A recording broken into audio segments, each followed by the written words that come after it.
and welcome to the NewsX Sunday Guardian Roundtable. Today we're in conversation with Manish Tiwari. He's a Lok Sabha MP from Punjab and also the national spokesperson for the Congress and a former cabinet minister from the UPA government.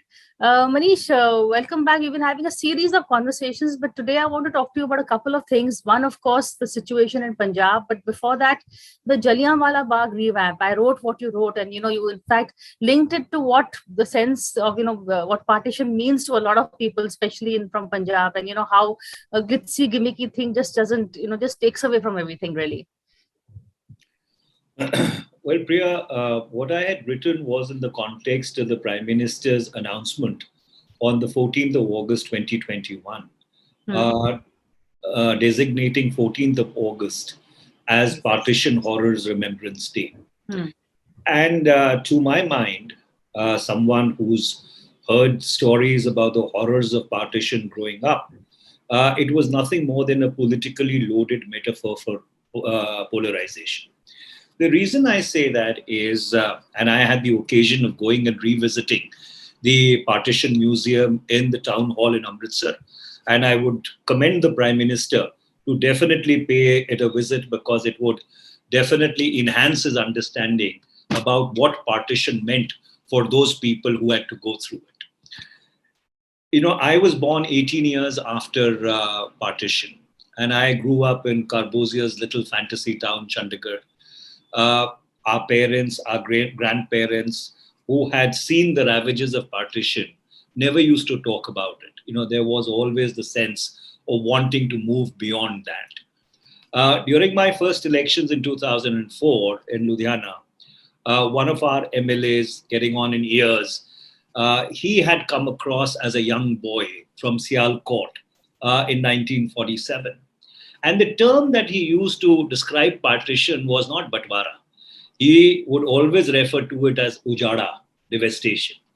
And he would recount to me the 2.5 months journey on a bullock cart, bodies lying all around, people slaughtered, women's wombs slit open, and the whole struggle over that 2.5 month period in a bullock cart, finding a new home as a refugee, trying to rebuild their lives all over again.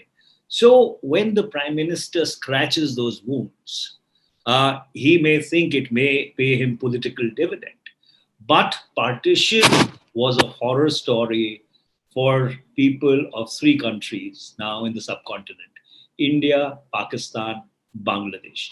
And so therefore, while we need to very sensitively go into the causes of partition, whether it was an imperial plot or whether the founding fathers of modern India were overwhelmed by events and circumstances post the Second World War, or there could be any other explanation for it. But the fact is that those who suffered the ravages of partition, the 500,000 Punjabis who died within 2 months between the July and September of 1947 on both sides of the Radcliffe line, from Delhi all the way till Peshawar, what happened in Bengal, these are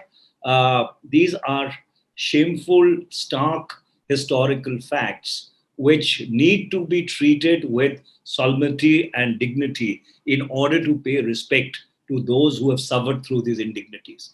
And therefore, I have extremely strong objection to the manner in which the Prime Minister and his ilk continue to play politics with history. What you're saying is even the people of Punjab and Bengal who definitely suffered the most during partition are not, this partition horror is not really resounds with them at all. That's not what they're looking for. In fact, it's very interesting. If you really go down the history lane, 2nd of June 1947 was when Mountbatten presented his partition plan to the leaders of the Congress and the Muslim League and the other political parties.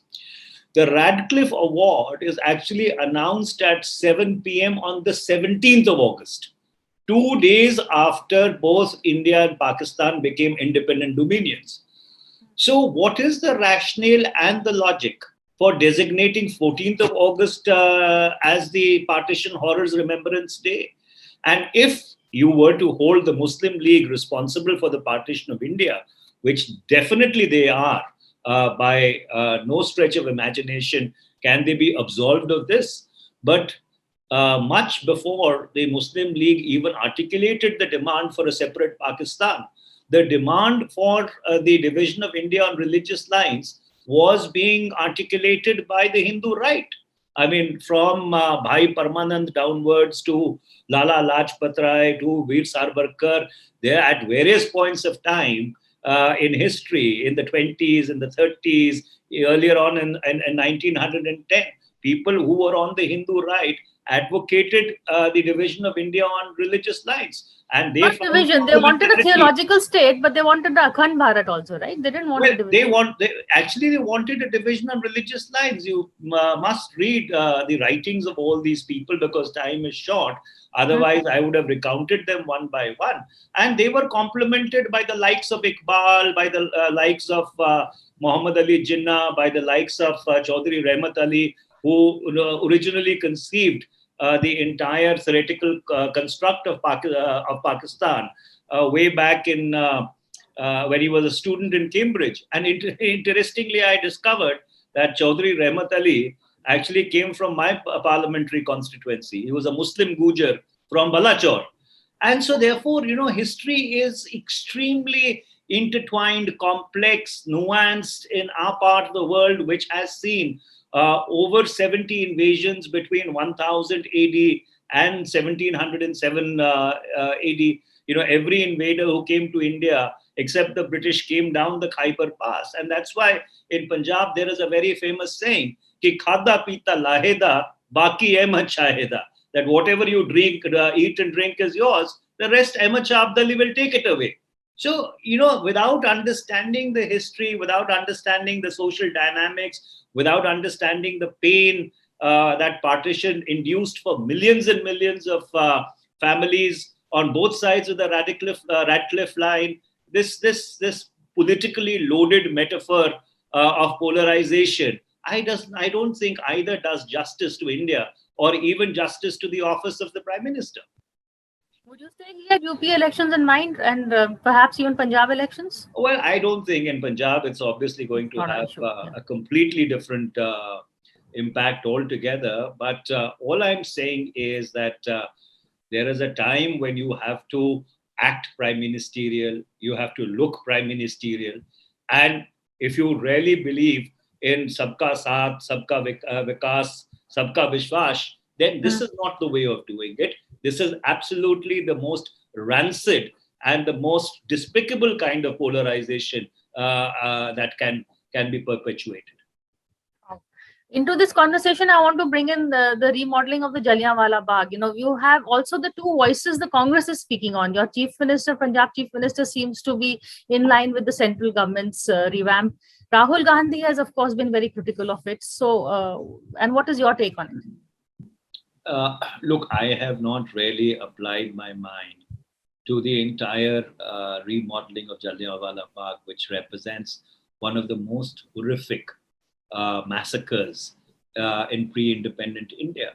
The manner in which General Dyer just marched in with his troops and massacred hundreds and hundreds of innocent men, women, and children. I don't think it has many parallels in history. In fact, in the Partition Museum, Priya, if you ever go to visit it, there is a letter where General Dyer writes to his then superior, who was based in Dalhousie, justifying the Jaliyahwala Bagh massacre. It is actually the most profound document of insensitivity and British imperialism that could possibly be on display. But coming back to the Jaliyahwala Bagh Memorial, whatever little that I have traveled around the world, there are many countries which have actually remodeled historical sites.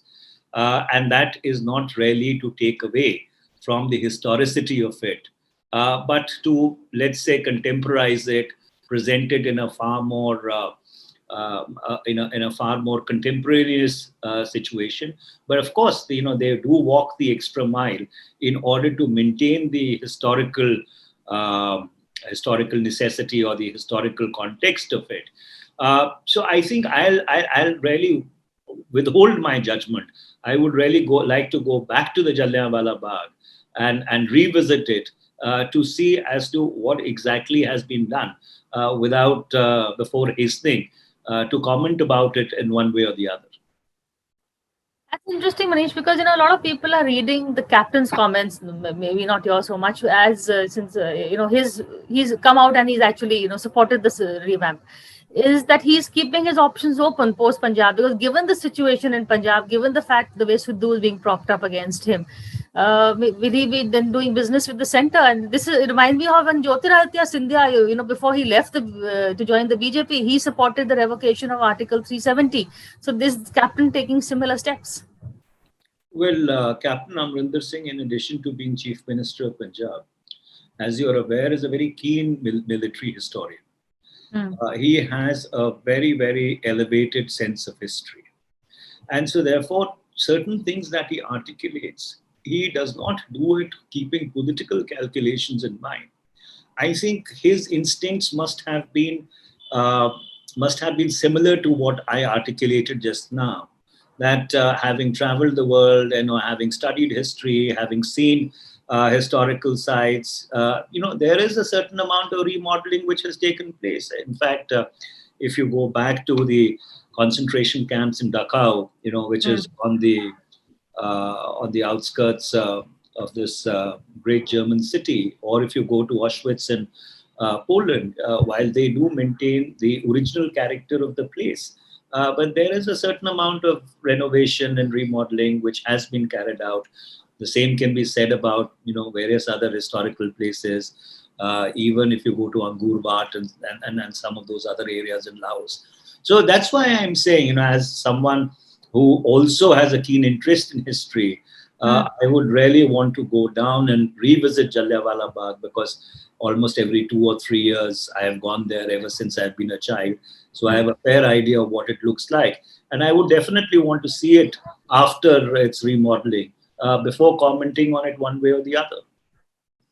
I want to push you further on that. I also want to talk to you about Afghanistan, but that's after the break. Before we go in for a break, I want to talk, bring in I was having a conversation with two people who I think two of your friends actually, Sanjay Jha and Pawan Verma, about the Congress, as they're both very concerned about what's happening in the Congress. And their view was that the Congress should not go, should just only focus on the low hanging fruit. I mean, don't go for the vote share. In other words, don't waste your time in UP, focus more on Punjab, seats that you can win, and which also helps opposition unity. What is your take? Well, I have great personal affection for both Sanjay and Mr. Pawan Verma. I had dinner last week with Sanjay at his place. I had tea with Mr. Pawan Verma, and my sincere recommendation to both of them is that in 2024, both of them must contest a Lok Sabha election. So therefore, I'm not in any way trying to belittle the sagacity they have. I have great respect for their understanding of politics. But, retail politics plays itself out in a different manner altogether. It's very easy at times to take a detached look and say that, we should only look at the low-hanging fruit. But in a place like, but when you are in a contest, for example, when you are in a contest, if someone was to tell us that you get into an alliance with the Akali Dal or get into an alliance with the Aam Aadmi Party, and it's easier said than done. There are cadres on the ground. There's a reality, and the same goes for every other state. So as you go forth, you will find that the building blocks of opposition unity are going to be very, very tough to put together, and it would require extra haulage on everybody's part. For the simple reason that ground realities vary from state to state. But having said that, I feel that opposition unity is a sine qua non, in order to save the idea of India in 2024. But do you see it happening? Because we tried that, the opposition tried that in 2014 also. But at the end of it, the fact is that Congress is, taking on whether the SP or the BSP in UP, or taking on, your various allies you're taking on in various states. So then should the UPA chairperson be somebody other than the Congress? Look, let me tell you, assembly elections, all elections are different. A panchayat election is very different from a block samti election. Similarly, a corporation election is very different from an assembly election. And an assembly election is absolutely different from a parliament election. The dynamics which are at play are completely of a different order. So even if you're fighting against each other in the assembly, it doesn't mean that you can't cooperate in parliament.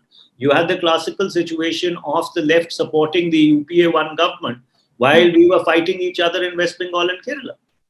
Manish, we've been talking about the situation in Afghanistan earlier also, and I don't want to misquote you like I did in the intro. So I'll let you tell me about your stand on doing business with the Taliban, because now, of course, there is a government in place. So do we have any option really? Well, politics is on the basis of given reality, Priya, and you know that I have been a fairly vocal exponent of the fact that we must speak to the Taliban. And even before they came into government, I was of the view, and I'm sure government of India must have had some back channel contact. After all, they're very, very enlightened people who work in the government of India, especially on this remit. And we must keep those channels of communication open. Yes, the takeover of Afghanistan by the Taliban represents a huge victory for the deep state in Pakistan, and the manner in which the Director General of the ISI has played broker in ensuring that this government comes together does give them a strategic advantage, qua Afghanistan. But then let's also not forget, Afghanistan has been the graveyard of empires, now going back to the great game in the 18th century. And the Pakistan, Ranjit Singh, who actually conquered. Well, Maharaja Ranjit Singh or General Hari Singh Nalwa was the only one who really had some kind of a substantive presence in Afghanistan for some period of time. Otherwise, it's really been the graveyard of empires. And essentially, this engagement with Afghanistan has not left Pakistan any better. It has a hugely radicalized society. It is awash with arms and ammunition. It has all kinds of jihadi tanzeems, all kinds of sectarian groups which target Muslims based upon their Shia or Sunni or other faiths. So Pakistan is also only a kind of may have the satisfaction of some kind of a victory on the surface, but this whole involvement with Afghanistan going back to 1979 has absolutely torn Pakistani society asunder. And therefore, and more importantly, I think before we venture into Afghanistan, and I've written about it earlier also, we must make a hard-headed judgment. What exactly are our strategic interests in Afghanistan? What is it that we hope to get out of a sustained engagement, a sustained relationship with Afghanistan, because we share a border with them? Number two, we are not able to trade with them primarily because Pakistan does not allow trade and transit rights. Number three, even with regard to the Chabahar port, now after the China-Iran strategic partnership has been signed and India has been virtually booted out of the Chabahar-Zaidan rail link, we must sit back and assess as to what really do we want to get out of this new reality with a Taliban in control. And of course, we must keep our channels open. I mean, the most interesting document is the one which the US negotiated with the Taliban in Doha. I mean, if you read the headline of the document, it says, negotiations between so and so, the Islamic Emirate of Taliban, not recognized by the United States of America. So if the Americans could negotiate with them after expanding so much of blood and treasure and 20 years wasted in rebuilding that nation, I don't think that we should really take a very morally high pedestal or stand on a morally high pedestal and not really talk to them. Because if you look at it, our investment in Afghanistan has really been in soft power. I mean, we put in about $2 billion over a period of 20 years. I mean, that's the amount which the Americans and the coalition forces were putting in every day in the so-called war on terror in Afghanistan. And honestly, while the Americans, the manner in which they carried out the withdrawal, definitely are going to face a lot of questions. But the fact remains the responsibility also lies with the Afghans. The Americans and the coalition forces gave them 20 years to rebuild their country.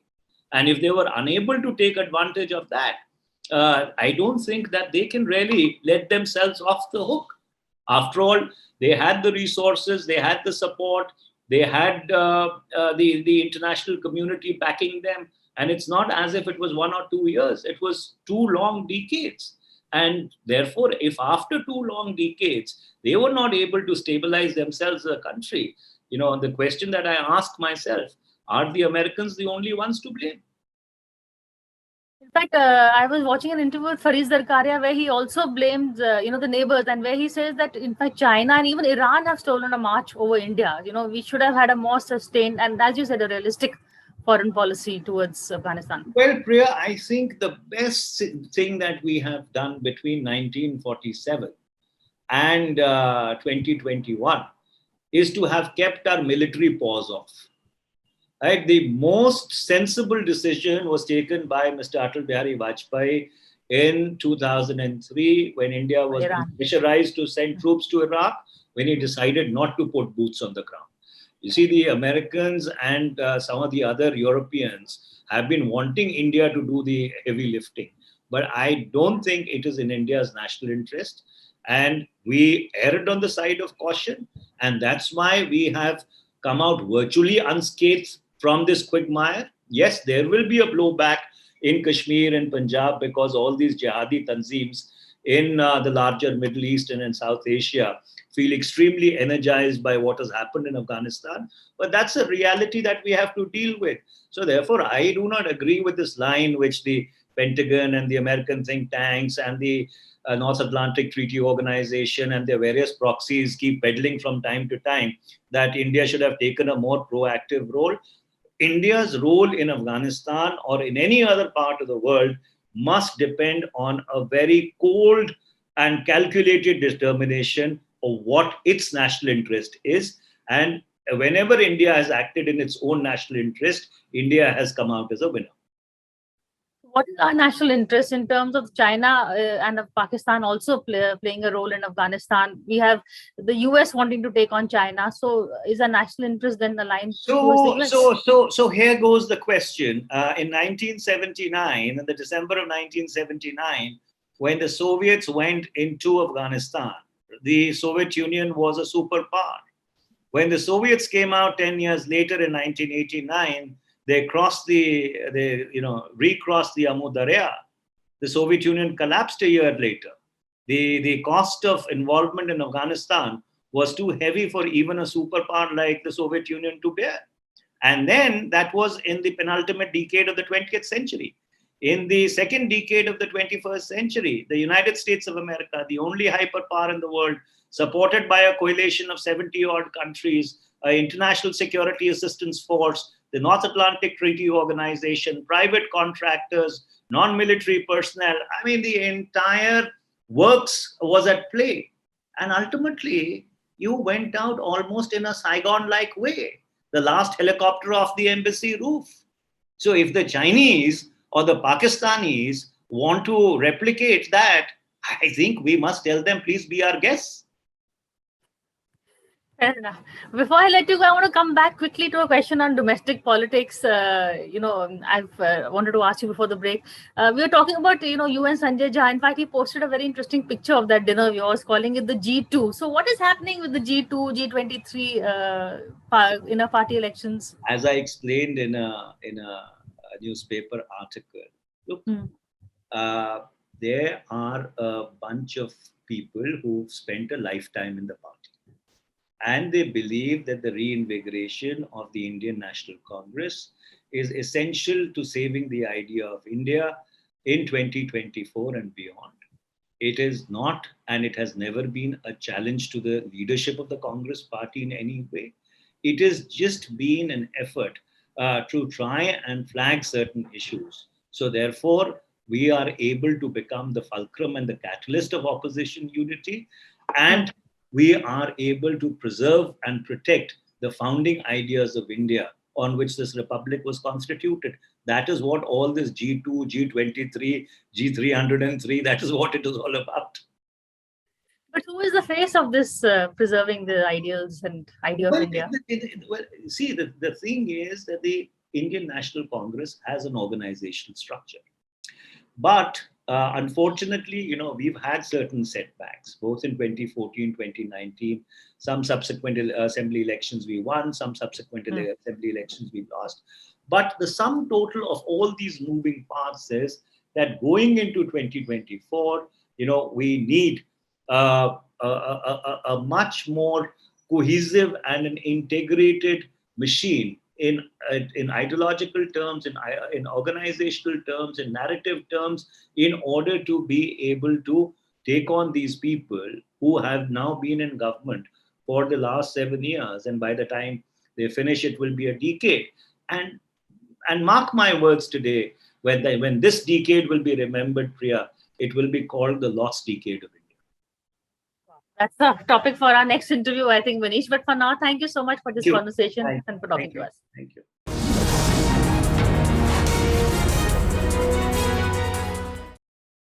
For more such videos, subscribe to the NewsX YouTube channel, hit the bell icon.